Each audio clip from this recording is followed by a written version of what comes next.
He's beautiful, he's engaged, and he's Dorian Gray.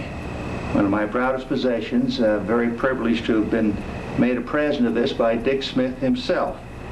I acquired it in Washington, D.C., was in a hotel, came down early to have breakfast and leave, and there were half a dozen people in the elevator. They took a look at what I was carrying. When I got out, they remained. For some reason or other, they had green faces, and it looked like instead of having breakfast, they were all going back to their rooms for a while to recuperate. Well, I had to drive this 3,000 miles across the country in the back seat of the car, and I was fearful all the time that something was going to happen to it. I finally came to the Mojave Desert. It was about 110 in the shade and no shade.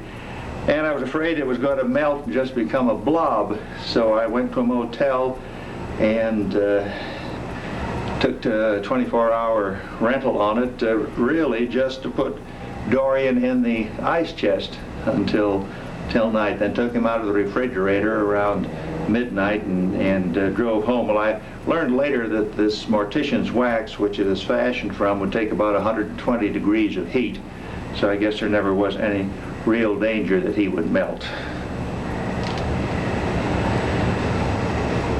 We once were contemplating having this as a cover on Famous Monsters of Filmland.